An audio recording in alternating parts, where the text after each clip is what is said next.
I'd like to call this meeting to order. This is a regular school board meeting, March 20, 2007, 5:30 p.m. at the Administration Building, 1900 Price Road. Before we move on to item 2, moment of silence, I'd like to give Mr. Aguilar the floor for a few words. Thank you, Dr. Escobedo. As we do our prayers tonight, that I would like for you to remember Dr. Cuellar. He's very critically ill in the hospital. By that I mean critical ill, and so I thought I'd share that with you, knowing that Dr. Cuellar had for many years was employed with BISD, and so keep him in your prayers that he perhaps, well, I don't know what to tell you, but I thought I'd share that with you before. Thank you, Mr. Aguilar. Mrs. Galvan? Yes, I'd also like to ask you to keep in your prayers Frank Trevino. He's also in the hospital, and I know he was a counselor for over 20 years at Porter High School. Thank you, Mrs. Galvan. Mr. Aguilar? Also, I'd like for us to remember Mr. Medina. He's a long-term time citizen of Brownsville, very active in our community and church. That he passed away a week ago. That please keep him in his prayers. Thank you, Mr. Aguilar. Let's rise for a moment of silence, followed immediately by the Pledge of Allegiance.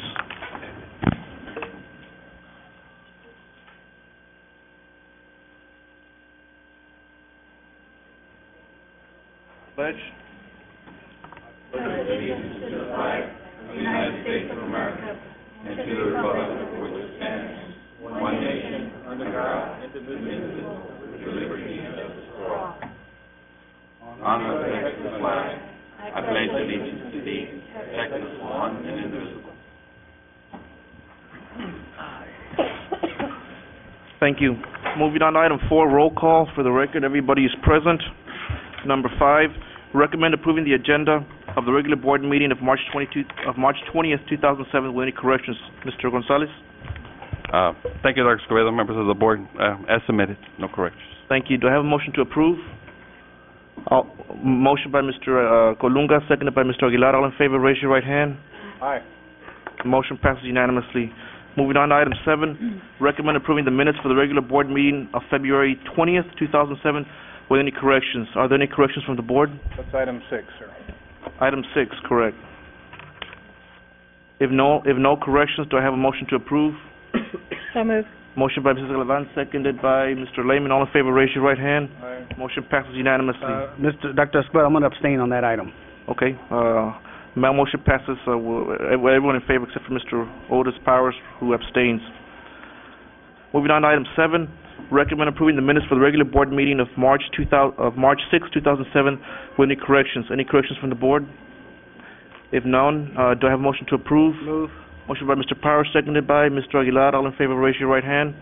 Aye. Motion passes unanimously. Moving on to item 8, Superintendent's Report A, Conference Presentation. 1, recognition of chess participants for the regional competition. Mr. Gonzalez. Thank you, Dr. Escobedo, members of the board. I'd like to call Berta Peña to introduce this item. Ms. Peña. Thank you, Mr. Gonzalez. Dr. Escobedo and members of the board, there was a scholastic chess tournament held in February, and as usual, our schools participated and made Brownsville proud. They brought home many gold accolades. So with our presentation tonight is Mr. Merrill Hammond.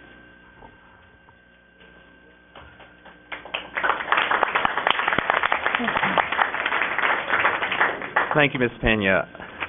Board President Dr. Escobedo, Superintendent Gonzalez, member of the board, and ladies and gentlemen of the audience, as Ms. Pena just told you, on February 10th and 11th in Sherryland, the Regional Scholastic Chess Championship was held, and I'm proud to announce that students from Brownsville ISD dominated the competition, and we dominated by having chess teams and individuals at the elementary, middle school, and high school levels win awards. So at this time, I would like to turn the microphone over to Mr. Stephen Scholl, our District UIL and Chess Coordinator, who will introduce the teams, individuals, coaches, and principals representing BISD at this tournament and who placed in the competition. Thank you.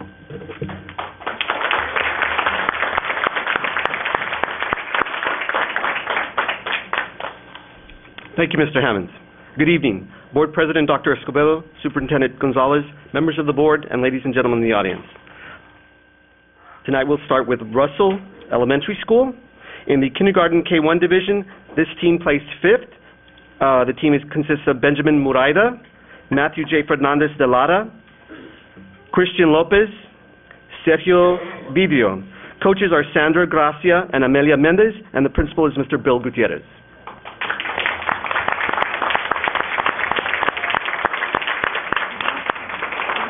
From Egley Elementary School, in the kindergarten K1 division, this team placed second. We have Alexis I. Marquez, Sarai Guillen, Jonathan Castro, Carla Aviles.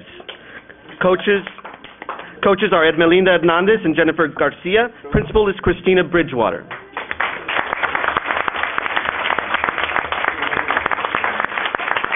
Vermilion Elementary School, not able to be with us tonight, but in the primary K3 division, we had Christopher L. Zuniga placing fifth individually. Coaches Gerardo Rodriguez and Itzel C. McNulty. Principal Ms. Marisa Martinez.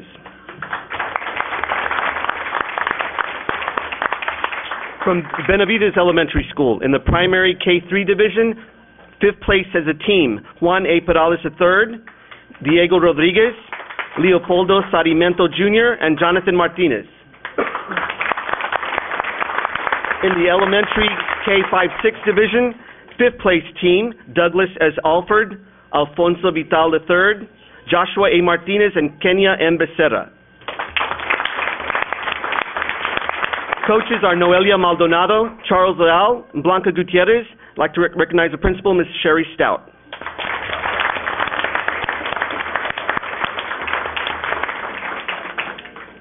From Garden Park Elementary, in the elementary K5-6 division, placing second as a team, we have Fernando Mendez Jr., Danielle Olivares. From Canales Elementary School. In the kindergarten K1 division, placing as an individual, Jorge A. Gonzalez, third place.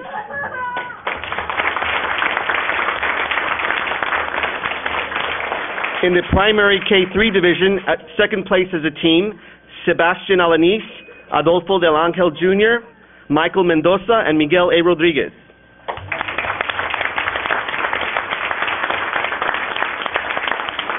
Placing second as an individual was Sebastian Alanis. In the elementary K5-6 division, placing fourth place as a team, we had Juan D. Cervantes, Esperanza Morales, Luis A. Rucoba, and Norma Adame. Coaches are Emilio Figueroa and Maricelda Perez. Principal, Ms. Loida Poy.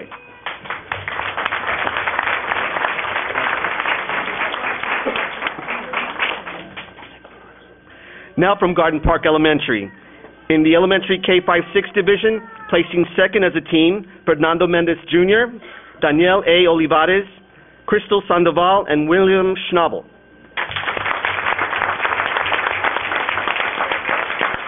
Placing first individually was Fernando L. Mendez. Coaches are Ida Schnabel and Griselda Rodriguez. Principal is Mr. Carlos Garza.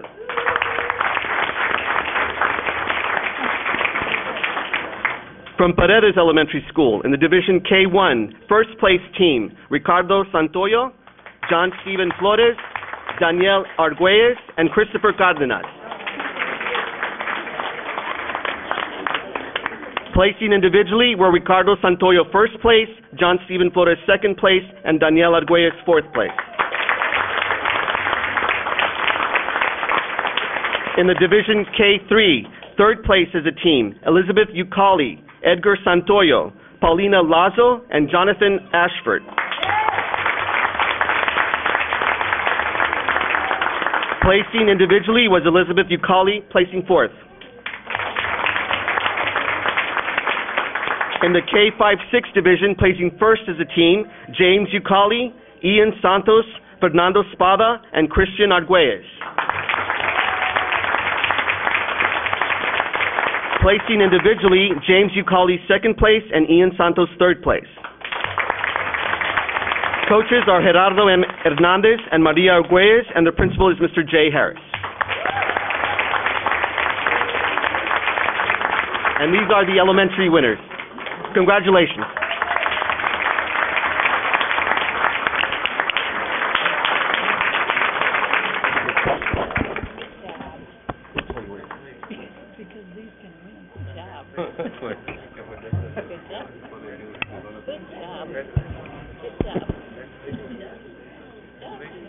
Going, huh? Good job. Gang. All right. Good job, gang. Good job, gang. Wow, you want to see? Good job, gang. Good job. Good job. Good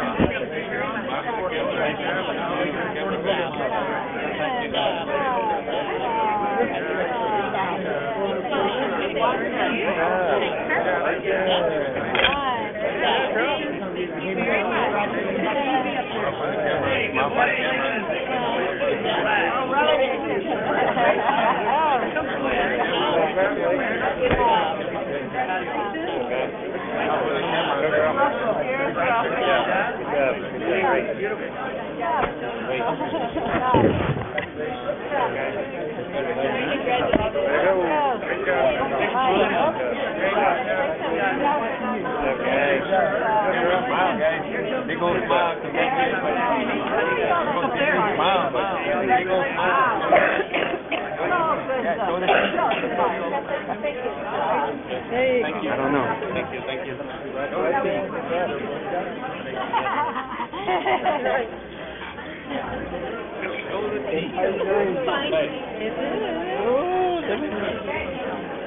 Oh, man, I already circled them.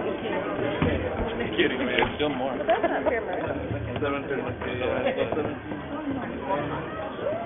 22. 21 and 22 are the new ones. Yeah, 17 has to be close. Okay, moving on with our middle school recipients. From Oliveda Middle School, placing third place as a team, we have Juan Delgado Jr., Jose J. Vasquez, Sarah Gonzalez, and Austin Garza. Coaches are Maria Elena Garcia and Leticia Martinez. Principal is Mr. Robert Gonzalez. From Stell Middle School, placing second as a team, we have Philip Martinez, Javier Casas, Daniel Casas, and Michael Rogers. Placing individually was Philip R. Martinez, placing second. Coaches are Nelda Rocha and Dina Betancourt. Principal is Ms. Acacia Mil.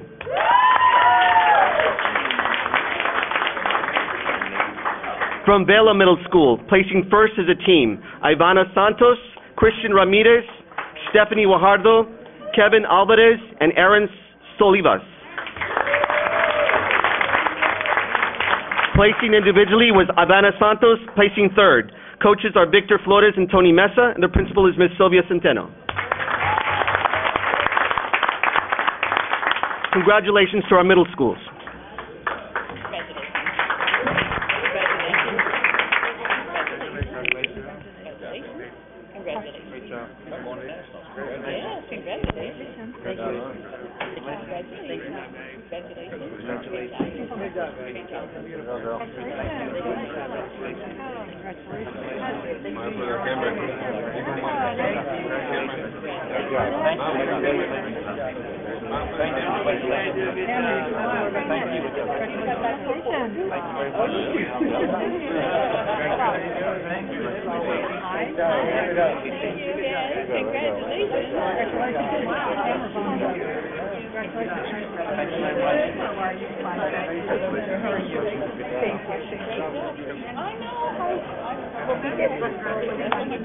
Thank you.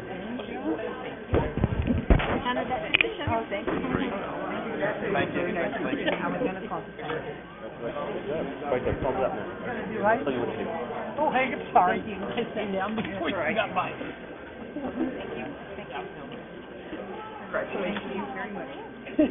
Moving on to our high schools. From Lopez High School, placing fourth place as a team, we have Leonardo Soto, Russell Trevino, Hector O. Baladran, and Esteban Flores. Coaches are Mr. Damon Cook and Sandra Lopez. The principal is Ms. Dawn Hall. From Porter High School, placing third place as a team, we have Edward Rodriguez, Alan C. Ponce, David Caldera, Gonzalo Gonzalez. Placing individually was Edward Rodriguez, placing fifth. Coaches are Lupita Vasquez and Eduardo Noriega. Principal is Mr. Alonso Barbosa, Jr.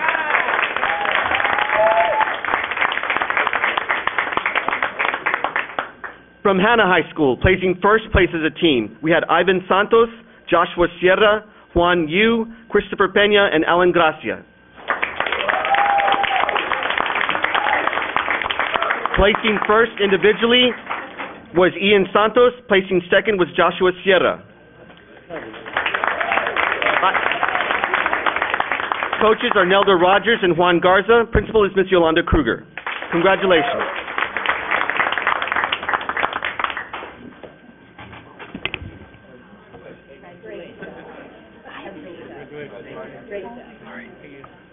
Congratulations. Congratulations. Congratulations. All right. Great job, man. Great job. Congratulations. Good job, huh? Good job, guys. Good job. How are you? Congratulations. Good job, guys. Way to go. Good job. How are you? Congratulations. Congratulations. Congratulations. Good job. Congratulations. Congratulations. Thank you. Congratulations. Thank you. Congratulations. I have a great kid. Thank you very much. Congratulations. Thank you for your help. Thank you and congratulations. Thank you and congratulations. Good job, huh? You want to? Thank you. Good job, huh? Take a look at the magnet.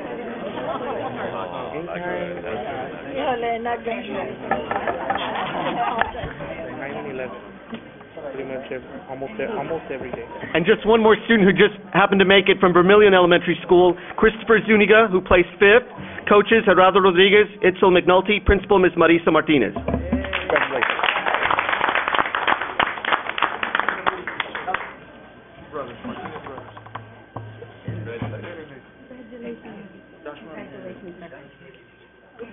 Joshua Martinez. And Jonathan. And from Benavides Elementary School, Jonathan Martinez, part of the fifth place team, and Joshua Martinez, part of another fifth place team. Congratulations.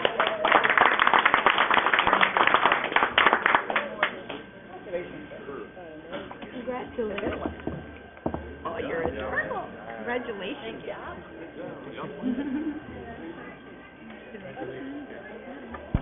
Congratulations, young man. I really like that shirt. Congratulations. Congratulations.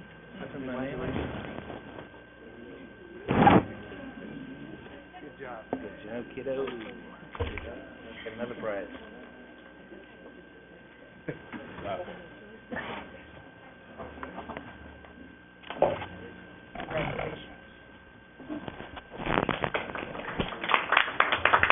In closing, I'd just like to say thank you to the board for your continued support of the chess program at BISD. Thank you.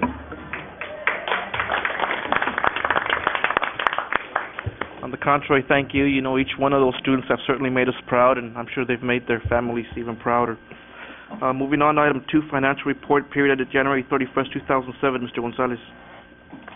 Thank you, Dr. Escobedo, members of the board. You have any questions, be glad to. Questions from the board? Okay. If not, we move on to item 3, notification of Betterment Fund change orders and contract change orders. Mr. Gonzalez. Thank you, Dr. Escobedo. This is for your notification only. If you have any questions, we'll be glad to answer. Any members of the board? Questions or comments? If not, we move on to item 4, Region 1 Education Services Center Board elections. Mr. Gonzalez. Thank you, Dr. Escobedo. As you well know, the Region 1 does have its elections, and the ones that vote is not the general public, but members of the board of trustees from each individual district, and provided you the information, and the ballots are in front of you. You can fill them out today. If not, you can bring them into Pat Perez, and she'll take them and send them forward to Region 1 for you. So you can either do them tonight, or you can do them later on and bring them forth. I already got 2 back, so whenever you're ready to vote. Thank you very much. Moving on to B, standing board agenda items 5, board calendars. Mr. Gonzalez. Yes. Thank you, Dr. Escobedo. As you know, this is a month where we had tox testing, and we just got back from spring break, and there's some individual things that are coming up during the next month, and we have UIL choir on the March 28th and 29th. I think it's very important. A special needs aquatics program starts with Cummings, Bastedo, and Hannah on the 26th. So we come back. One of the main things is this Saturday. I hope everybody puts it in their calendar. Those that can make it is the dedication of Ben Bright Elementary at 10 a.m. So we're expecting everybody to be there and be a good show. I promise you that it's being very well coordinated, and I know Ms. Monfal's been working hard with her staff over there because that's going to be part of her cluster. Also in April, we continue with stock testing in grades 5 for math. We have the International Children's Book Day on April the 2nd. We have a makeup session for grade 5 math, and of course fundamental swimming starts for Champion, Castañeda, and Bright. And the following week, let's not forget that it's Easter, and we will not have classes on the 6th of April. That's Good Friday, nor Easter Monday on the 9th. And one very important thing to remember is you can read them all, the tox testing that's happening in April. It's very important. It's a heavy month. We will also be asking you tonight's agenda to cancel the board meeting on the 17th because the board also has a very important function, which is National School Board Association Convention in San Francisco, starting on the 13th, and most of us will be out 13th to the 17th for that convention. So we'll be canceling on the 17th if we need to, Dr. Escobedo. You and I would need to get together and have a special called board meeting if need be during that particular time. Of course. We also have this week, we also have a meeting for insurance committee meeting this coming Thursday, the day after tomorrow, and it's going to be an important one, and I'm going to be asking Dr. Escobedo that next Tuesday, a week from today, on the 27th, we have a special called board meeting for insurance items that need to be approved to see what we need to do with a casualty and some liability in autos and so on and so forth, things that will be covered on the Thursday agenda. When? Next Tuesday, we'll have a special call board meeting with Dr. Escobedo. Yes, we can go ahead and set that up. Dr. Escobedo, I want to address the superintendent. You had mentioned you wanted to hold a facilities meeting. Yes. When is that date, more or less? The other committee meeting will probably be looking at during the first week of April. You and I will be setting up that day. Just so the board members are aware. Yeah, sometime in the first week of April. Anything else? That's it for today. Thank you. No public comments today? Great. That's fantastic, man. That's good. Okay. Great. That's wonderful. All right. So moving on to consent agenda, I have received the list from my colleagues indicated there is no need for discussion or deliberation on the following agenda items. Under A, recommend approval of the following general function items. There is no need to deliberate. Number 8, B, 10, C, 11, 12, 13. Under E, 16. And under A, personnel matters, 18, 19, 20, and 24. 17 is circled. We will discuss number 17 under E. Okay. Was that clear? Okay. Do I have a motion to approve a consent agenda? Motion by Mr. Lehman, seconded by Mr. Aguilar. All in favor, raise your right hand. Motion passes unanimously. With that in mind, let's move on to A, recommend approval of the following general function items. 6, recommend approval for 9 chess members and 1 sponsor from Oliveda Middle School to travel out of state to Sacramento, California to compete at the 2007 National Junior High School Scholastic Championship. Mrs. Galvan. Yes, on this agenda item, I did notice that the Oliveda Chess Booster Club will be paying the airfare, and I also noticed that the parents will be paying the meal expenses. And first of all, I just wanted to say how proud we are of these chess students, And I wanted to thank the parents and the Booster Club for putting in extra effort for making this possible for our students. And just to say that we're very proud of them, and they're our ambassadors not only of their school, Oliveda, but of the district and also of Brownsville. So good luck to them. I agree with Ms. Levine. Congratulations to all of them. I wish them all the best. With that, Mr. Lehman. Yes, sir. Just out of curiosity, I thought we had funding set aside for such travel. What would be the booster? Are they just is the booster picking up the entire tab, or are we facilitating? Mr. Gonzalez. Thank you, Dr. Escobedo, members of the board, Mr. Lehman. We have certain criteria that's in the CHEST handbook, and they're only the district does pay for certain events. They have to qualify, and then there's others that they can go to on their own if they so desire by paying their own way. This is one that they desire to go to, and that therefore it's not part of the CHEST program as it is in the handbook.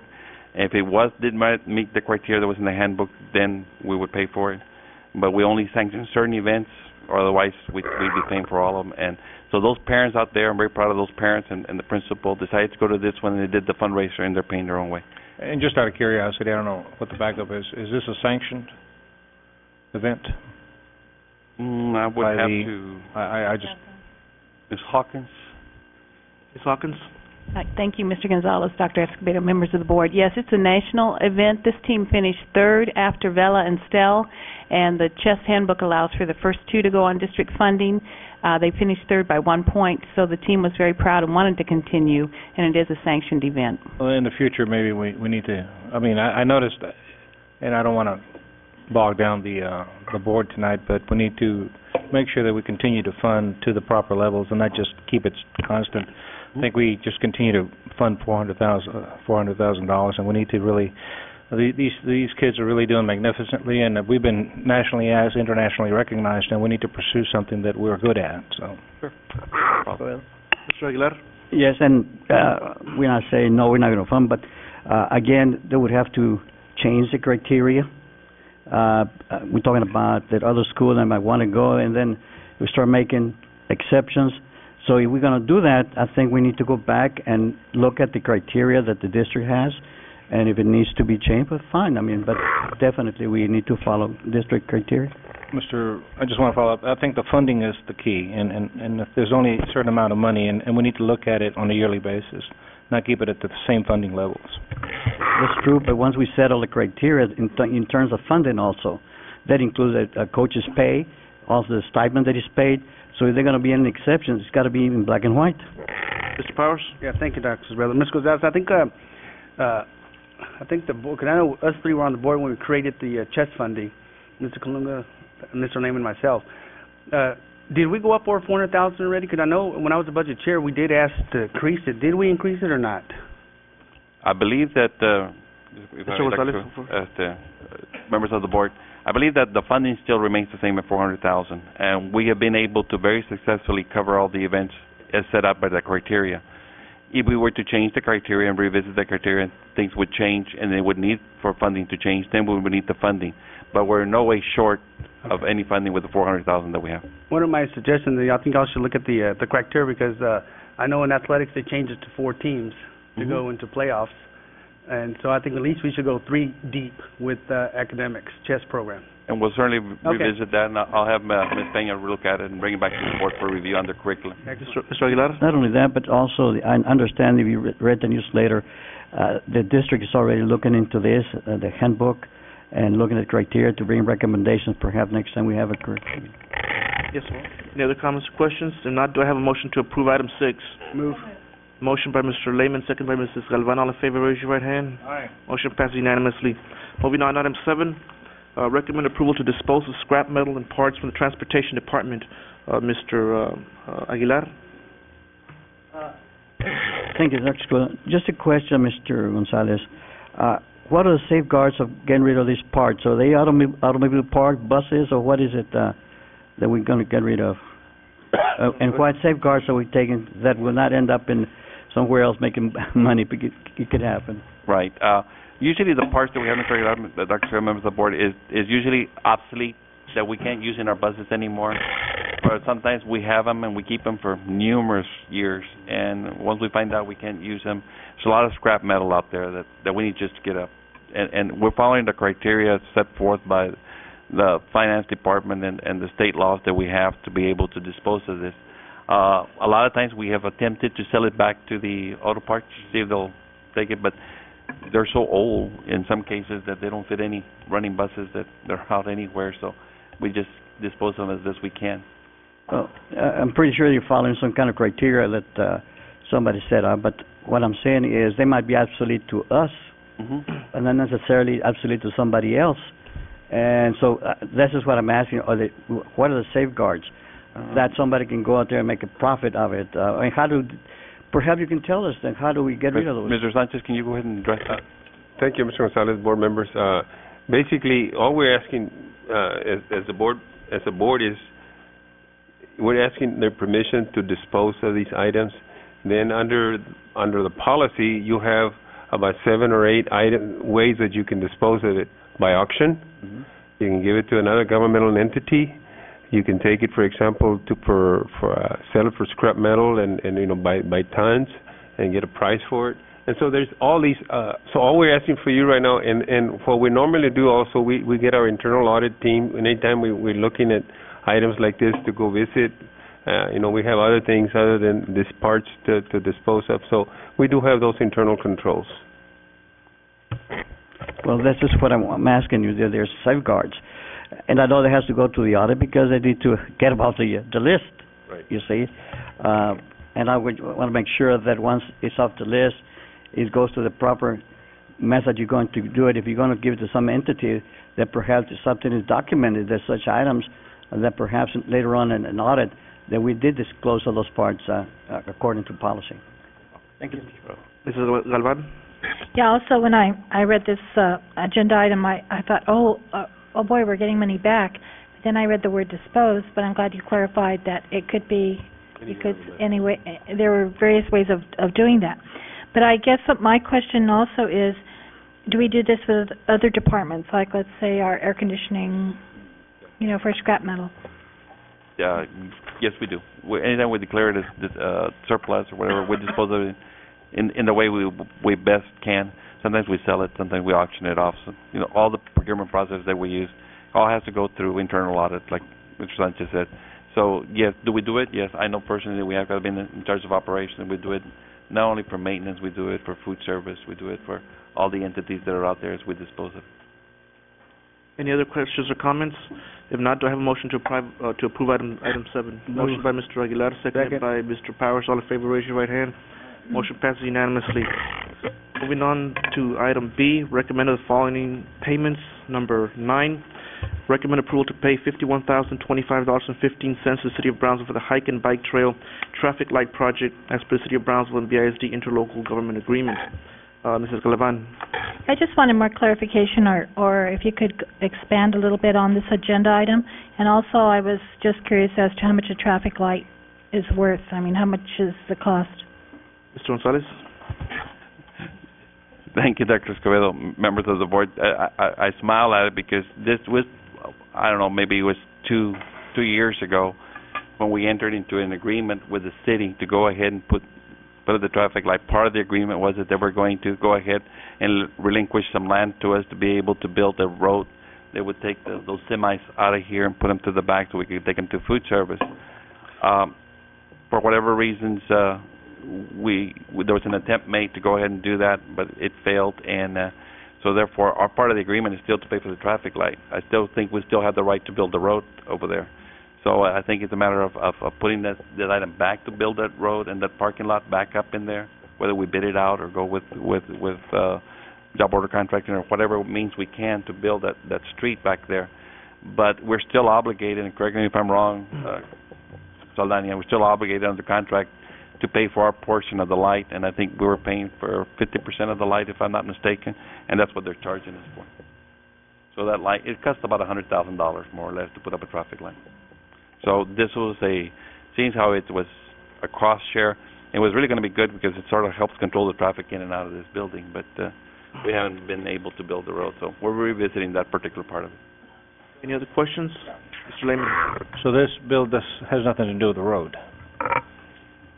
It was an agreement, Mr. Lehman, that was by the board approved, that we would pay for 50% of the light, and they would give us the right to build the road on city property that's owned, the abandonment of the railroad. Mm-hmm. That's where we're going to build that street back in there. They were going to give us that right away on a perpetual basis for us to maintain and build our road, Right. and the traffic light would be there. They put up the traffic light. They needed to get it working, and we're obligated by contract to pay. But we didn't request the light. That was part of the agreement. No. The question is, we did not request the light, correct? I want to go back because I know the signal light is for the pedestrian crosswalk, for the hike and bike. Mm-hmm. So BISD did not initiate the stoplight, correct? And I think the city in approached. lieu of that, we got the easement or the right to build the road. So They pursued us and saying, you help us with the traffic light, we'll give you the road.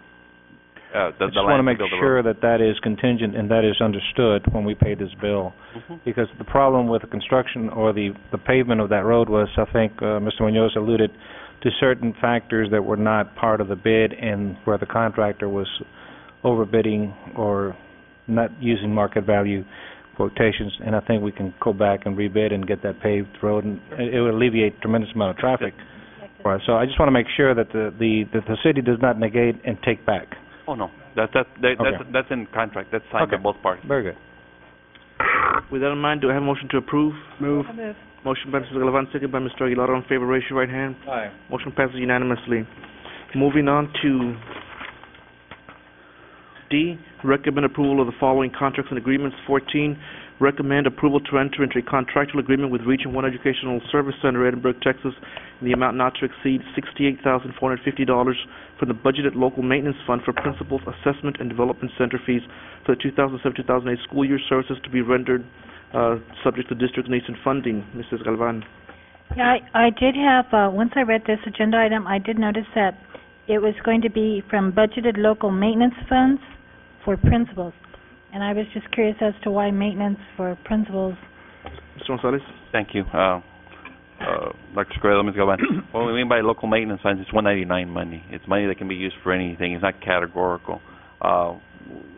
It's part of the maintenance and operations money that we get, M&O funds.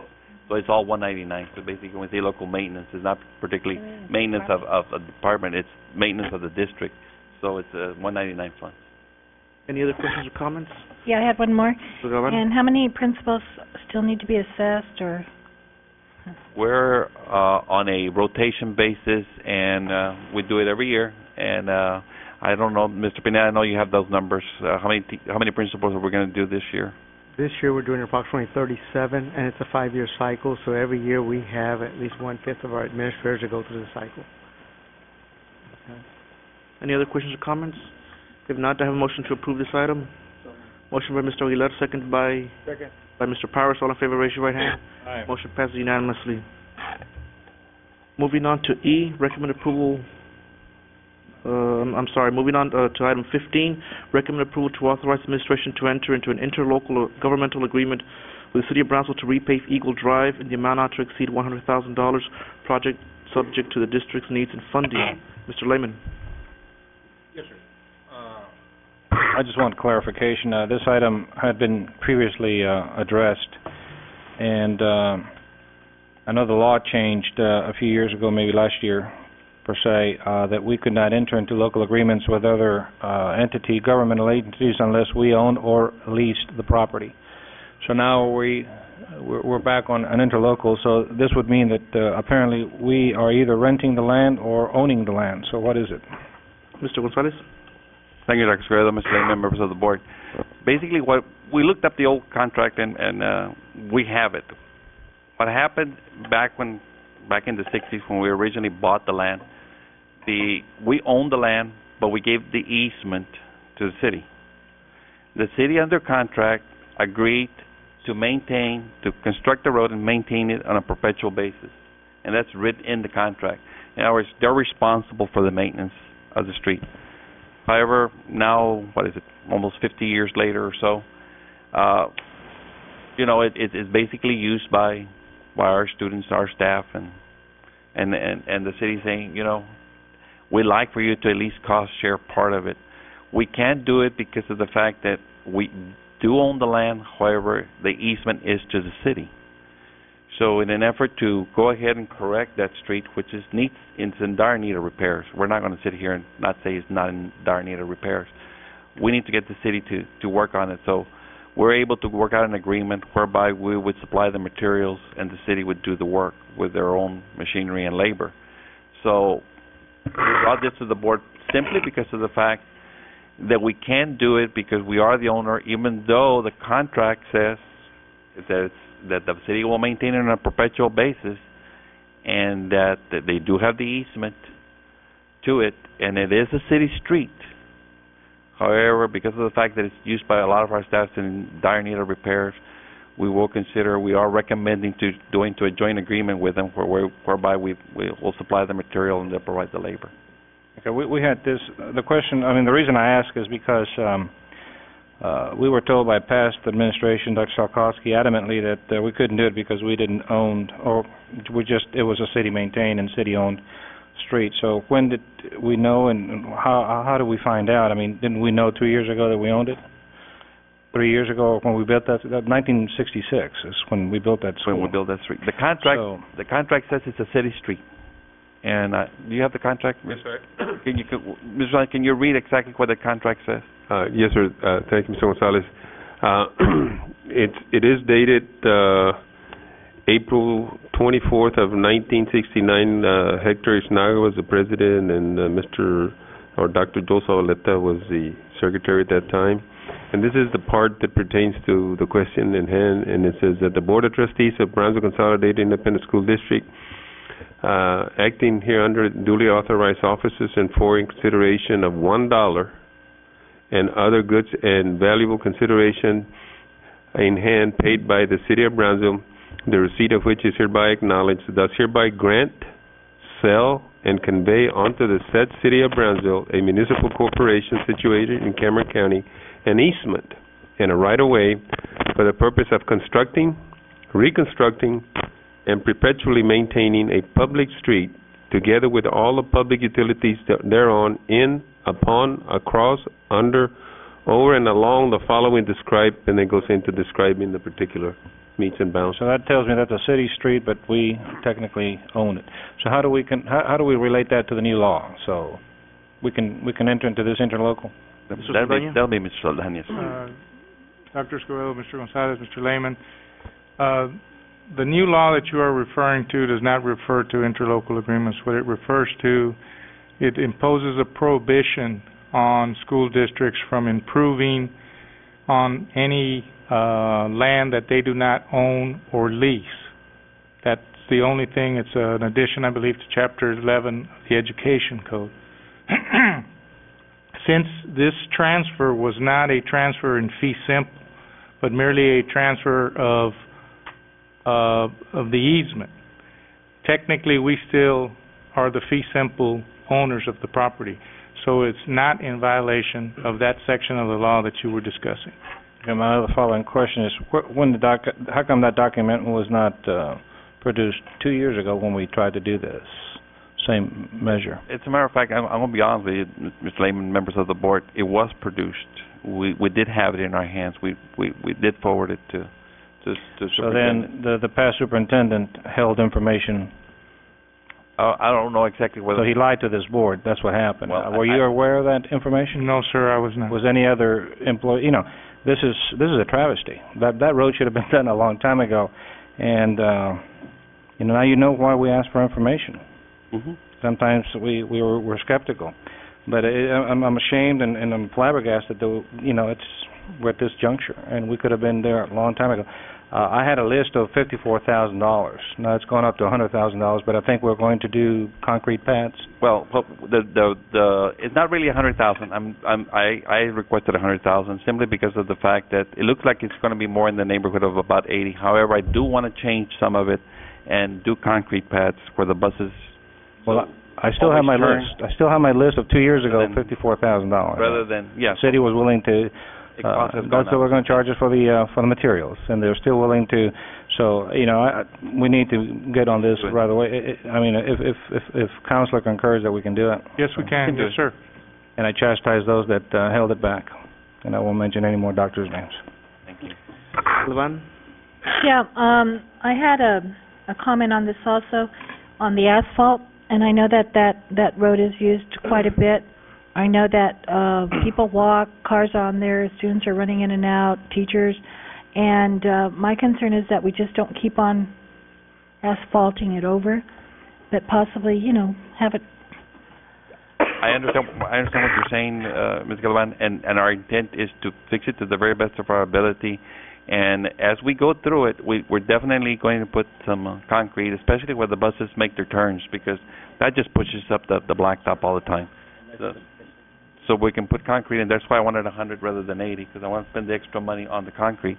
And eventually, as we go through, we're the main users of it. I'd like to go ahead and possibly later on, through maintenance funds or whatever, go ahead and do where all the buses park in the front, put that as concrete too. So we won't have that it'd be kind of hard to do it all in one budget year, but as we go through the years, we'd like to go ahead and put some money in there and improve it so we get it all paved with concrete in the very front. Suleiman? Yeah, just a last question, too, possibly. When it gets reconstructed, it'll be to truckload, traffic loads, the compaction and the amount. We've talked to Mr. Ayala from the city, Carlos. Charlie Ayala. That was the understanding then. And he said that he was going to take care of it. They're going to use their engineers, their staff. Their responsibility is to design and make sure it works well. Our responsibility will be, hey, this is how much the materials cost. Give us a bill, and we'll reimburse you for the bill. So we own the horseshoe price to price? Yes. Okay, what about gate and cutoff? I know we have a gate in one and not in the other, so do we anticipate closing that after hours? We do have gates on both sides. It's up to us how we exercise when to close them and how to close them, but we do have gates on both sides. We're talking about not on 802 price. I'm talking about price. I'm not talking about... No. We will never close it up in price because it still is a city street, and not until they say we relinquish the street to the school district, and if they ever relinquish the street to the school district, then we can move our gates all the way up to Price Road. Right now we have them just as the horseshoe starts. So there would be something at this particular time. You're doing it halfway. Why not just do it all the way? Right now, we do not want the city to relinquish this to us until they repair it. Because that's the area. That is the area that is in dire need. We want to get traffic. Once it's taken all care of, we might really consider bringing it back up to the board and saying we'll take it over. Mr. Aguilar? And then, of course, you could just say the same thing about the other street that is close to the credit union. That's you're going to gate that also. Yeah. That goes back to what you're saying. If nothing else, Mr. Powers? Real quick, Dr. Oswald. Thank you. I just want to say I know it's so long overdue, but at least we're doing it. Yeah. And I know Hannah's going to be very proud that they're going to finally get it paid by the time August comes around. Thank you. Do I have a motion to approve it? Mr. Colunga? Thank you, Dr. Escobedo. In reference to Mr. Lehman's inquiry about the past and why nothing was done prior to this time, but from what I recall, last time I had inquired about it, it was explained that there was an underlying problem in the pavement that would make it costly to replace or to repave. Is there any truth to that as far as that there's an underlying pavement problem or something that causes additional deterioration of that surface? Mr. Gonzalez? Thank you, Dr. Fredo. Mr. Coluca, members of the board. I think what you're referring to is the sub-base of the street itself. It's been there for years. So I'm sure there's some soft spots. And when we soft spots, it's spots that will sink in and create potholes all over again. I did talk to Mr. Ayala myself personally, and he realizes that he's going to rework those soft spots and rework the whole street and do whatever he can to bring the base up to standard before overlaying it with asphalt. At the same time, there's certain areas that are not going to be asphalt, but like I said, we're going to put concrete in there to take care of that problem, especially on the turns. That's where you develop all the soft spots, because those wheels of those big buses just push out the blacktop. So it's true what they're saying, that there are some soft spots through the years. It just creates those areas, but he assured me he's going to rework those and make it well again. Thank you. Any other questions? Do I have a motion to approve item 15? Motion by Mr. Powers, second by Mr. Lehman. All in favor, raise your right hand. Aye. Motion passes unanimously. Moving on to E, recommend approval of the following bids, proposals, and purchases. Number 17, recommend awarding RFQ number 07-083 to select an architectural firm to provide architectural design services for the new high school number 6 and to authorize administration to negotiate a fee for said services. Mr. Gonzalez. Thank you, Dr. Escobedo, members of the board. Of course, this is for the architectural services to build a new high school under the bond proceeds that we had. And, administration made its recommendation at the last board meeting concerning who they felt was the most qualified.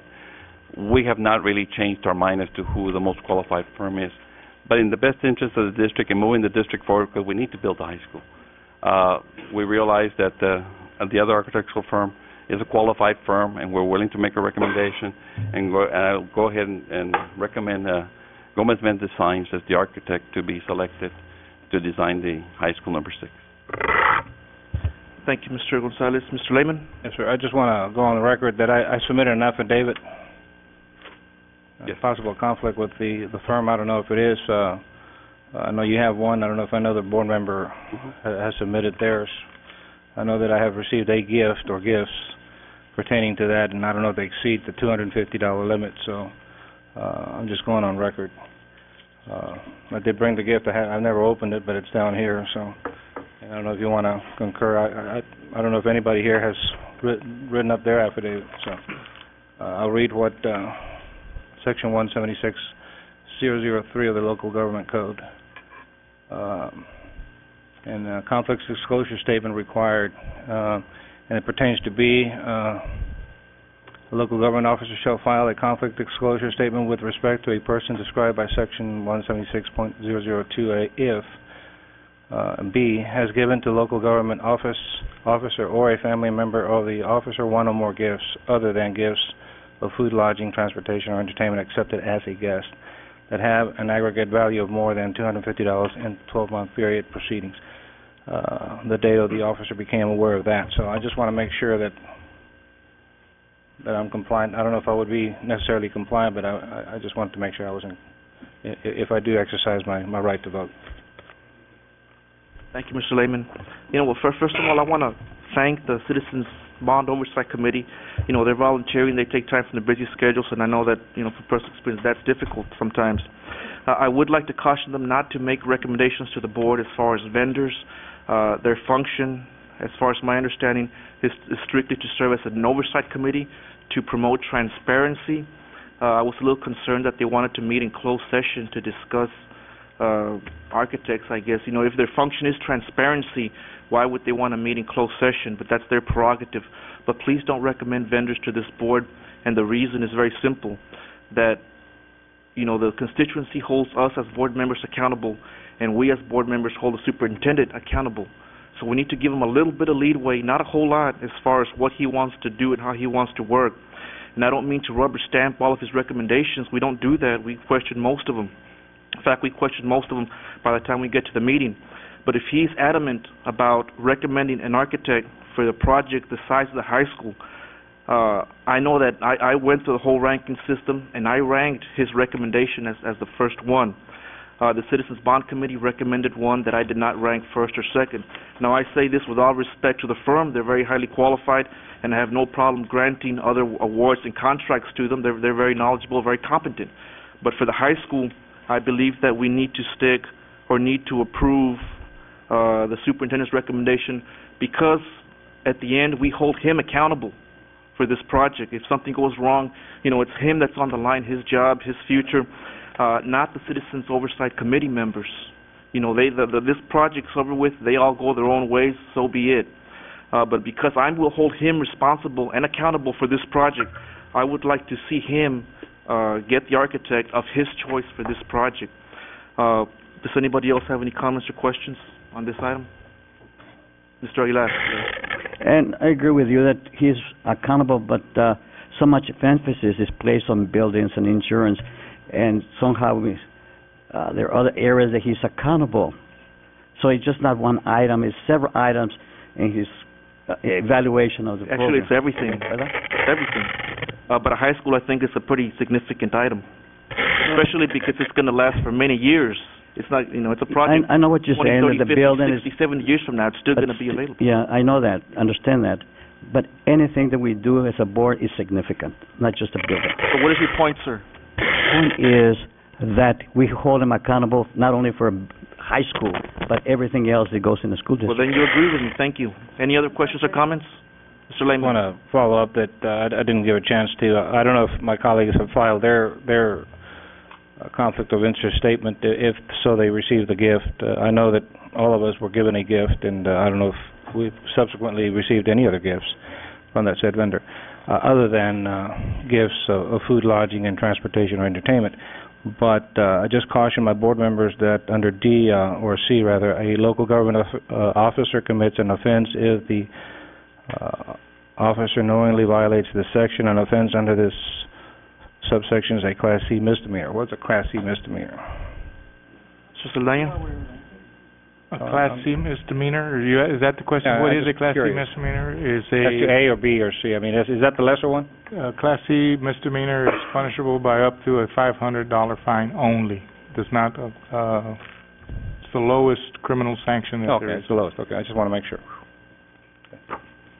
Any other question comes from the board? I do have a comment. Mrs. Galvan? When we got this item last time, we did have backup, or we did have something letting us know what the recommendation was going to be. And this time, I kept on looking, and I just saw architect, but I didn't have any. And I was just wondering. Mr. Gonzalez? Sure. Thank you. We had spring break, Dr. Escobedo and members of the board, and I was still, talking to staff and talking to myself about which is the best way to go, and which way I needed to go, and in the best interest of the district. And I was out yesterday, and as you well know, we're in the legislative sessions, and went very well, by the way. And I think that we were down to the top two. We knew there was top two. I think the board felt. I knew that the board felt very knowledgeable of the fact that there was only two that we were considering. And I had already considered one, and I was, and I respect the board's decision. You all said that no, not this one. You voted it down. My recommendation. I can recommend. You had the right to vote it up or down, and you did, and I respect that. And so I said, with that respect in mind, I got to go to the next firm that I feel can do the job. And so I went with Gomez Designs. I will be speaking to them if approved by the board. I know they have a lot of jobs on their table right now, but they're a firm that I'll work with. I give you my word that my staff will work with. We'll make the very best we can with this firm. I'm not going to come up here and do the same recommendation over and over again. I mean, it's like anything else.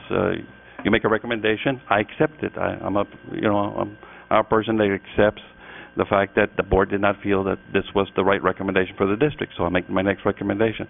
But in all due respect, Ms. Galvan, I sort of assumed that most board members knew there was only two firms that were going to be even considered, and due to the fact that one of them was already rejected, I was still pawing with it. But yes, I'm okay with it. I'm okay with going to amend the science if that's the recommendation the board will accept. Yes, and I can see spring break, but then we had Monday and Tuesday. The last time you submitted a recommendation hours before the board meeting, so I was expecting at least something in writing. That's all it is. That's what we're talking about. And it's true. But I didn't come in till 3:00 today. I was in Austin till 3:00 today. And may I clarify, Mr. Lehman? I apologize, but I think we all knew there was a recommendation last time, and I think it's pretty obvious for those. I'm pretty sure we can read. There was 1 and 2, and I think it's obvious he's not recommending. He's taking his recommendation, and it's obvious that the second runner-up is Gomez Mendez-Science. So I don't think it was any surprise that that's what he was going to come with. I think he's making it very clear that I'm not through yet. I'm sorry. I'm thinking he's making it very clear that that's not his recommendation. And unless you voiced that opinion to him prior to the meeting, which I doubt you did. No. Did he comment on it, or? The thing is, it's not his opinion, whatever it is we were talking for backup information, whether he likes it or he reads his recommendation. It's obvious it's going to be the second choice. The point is, we would like something to have on record, to have as part of the agenda. That's all it is. And it will be a part of the minutes. I will make sure that part of the minutes that recommendation that was made by administration and how it was presented to the board. Well, Please reflect that on the record, Pat. Mr. Gonzalez, do you feel coerced that you're being forced to nominate the second one, or is that I was asking for a free, clear choice, and I think you made it clear that it's not your free, clear choice. If I may, Dr. Escobedo, when we make recommendations to the board, we understand that our recommendations can be either accepted or rejected. We made the first recommendation. Right. It was a rejected recommendation. So I have to make the next, whatever we feel is another recommendation that can be accepted to both administration and the board. So I made the second recommendation, which is Gomez Mendez. Can we include this as the document of record that the second? I have no problem with that. Okay, because it still declares his position, just to protect him too. Yes, Dr. Aguilar. And I want to thank you for that comment that you made, that you made a second recommendation, because definitely you see what the board, and it really, what you're saying is, when you bring it up to the table, it's either voted up or down. And I think it has been, historically, I've been told this many times, let's put it to vote, it's either up or down. Right. So this item is no different than any other items that we have done in the past, that the administration recommends, and we either vote it up or down. So thank you for the explanation, because that has been the procedure we have done it, so I don't think that we can deviate from it. And if I may, Well, Dr. yes, Mr. Gonzalez. And that's the way the process works. This is in policy. It's the administration makes the recommendation. The board as a whole has the right to accept or reject the recommendation. And when they do, then we have to come back with it. We're not going to stop this school from being built. We need it, and we need to move forward with it. Dr. Escobedo, just for the record, who has turned in their conflict or their disclosure notice? To my knowledge, I've seen yours. Okay, but I don't know anybody else. I have a question as to what gift are you referring? Do I need to be worried, or? Yeah, this one that we received in Christmas. I haven't opened it yet. Hopefully there's nothing spoiled in there. That's pretty good. That's pretty good stuff. This is the one, and it's over $250. And we know the price of that? I don't know, man. Unless I'm debating whether I should turn it back. I don't know. I'm nervous now. And my wine, I didn't go pick up my wine yet. Or wine bottle. But anyway, that's the one I'm making reference to. I think, following up to what Mr. Aguilar said, you say it's an item just like any item. I guess you're right to an extent, but we're only talking about high school. I wouldn't take that lightly at all. Not that we're talking about, I'm talking about the process, sir, that the board has the right to either vote for it or against it. Yeah, we all know that. I thought there was something deeper to what you were saying. We all know that. Any other put, Mr. Powers? Thank you, Dr. Escobedo. You want to make a copy of that?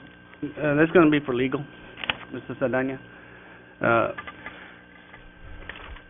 What are they referring, the conflict of interest? I don't see it on my part.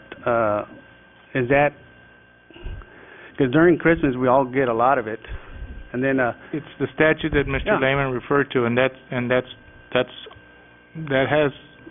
that's pretty self-explanatory. If you receive a gift of more than $250 within a 12-month period, you have to disclose it. Yeah, okay. And there's a safe harbor provision, I believe, in there somewhere that you even have up to 4 days after. When you first noticed that you knew or should have known of that. So that's simply all it says. It's becoming an issue lately, and board members are bringing it up. I just want to make sure that we're protected. So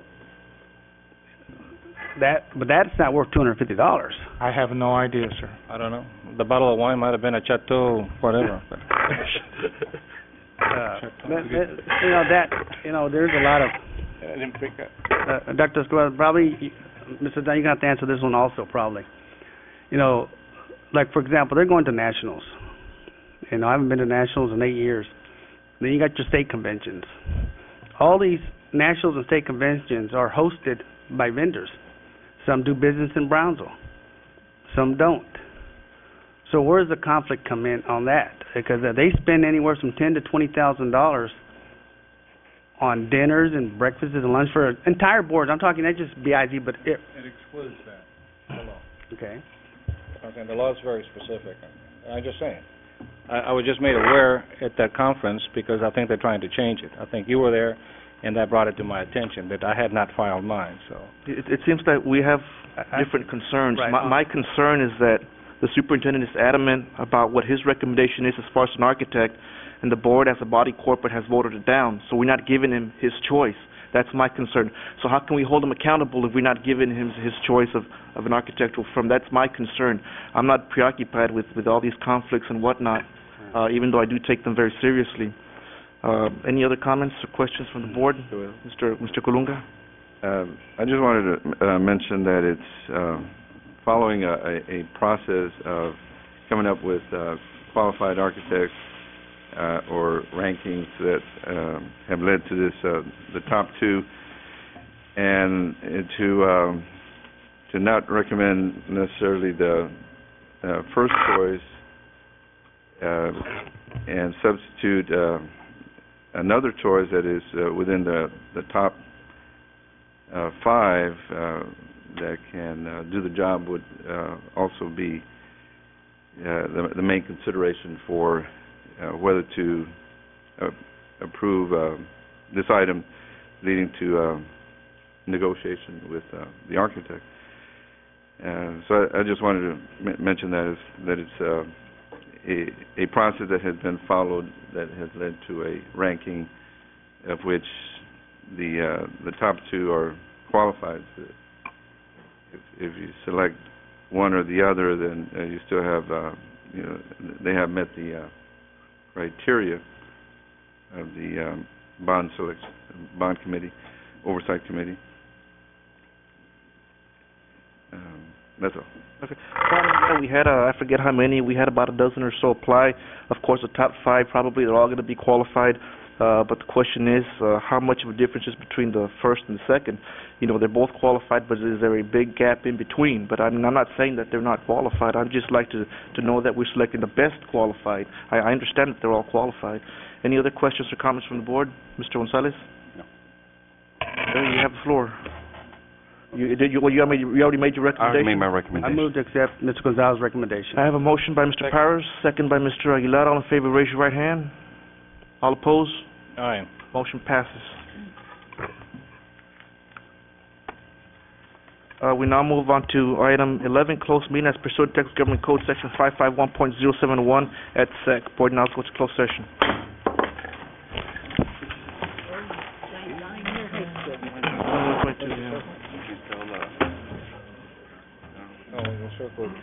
The board reconvenes after closed session. Under A, Personnel Matters, number 21, recommend approval of probationary contractual personnel for 2006-2007 and 2007-2008 school year athletic defense coordinator, subject to receipt of all outstanding documentation. Do I have a motion to approve item 21? Motion by Mr. Powers, seconded by Mr. Cortez. All in favor, raise your right hand. Aye. Motion passes unanimously. Item 22, recommend approval of probationary contractual personnel for 2006-2007 and 2007-2008 school year, assistant choir director, interrent, subject to receipt of all outstanding documentation. Do I have a motion to approve? Second. Well, motion by Mr. Powers, second by Mrs. Galvan. All in favor, raise your right hand. Motion passes unanimously. Item 23, recommend approval of probationary contractual personnel for 2006-2007 and 2007-2008 school year, assistant speech language pathologist, subject to receipt of all outstanding documentation. Do I have a motion to approve? Motion by Mr. Powers, seconded by Mr. Aguilar. All in favor, raise your right hand. Motion passes unanimously. Moving on to announcements. The next scheduled insurance committee meeting is on Tuesday, March 22nd. Thursday, March 22nd, 2007, here at the Administration Building at 5:30.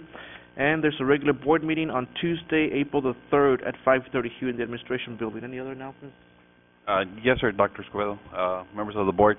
Just a reminder that on this Saturday at 10 a.m., the dedication at Ben Bright Elementary, we're going to have a chair for you there and on the stage and everything. So if you can't make it, please let us know, and we'll take care of it. And also, with your permission, I'll announce that we are going to have a special call board meeting next Tuesday, the 27th of March, for the purpose of handling insurance. So So noted. Any other comments or announcements? If not, to have a motion to adjourn? Motion by Mr. Lehman, second by Mrs. Galvan. All in favor, raise your right hand. This meeting is adjourned.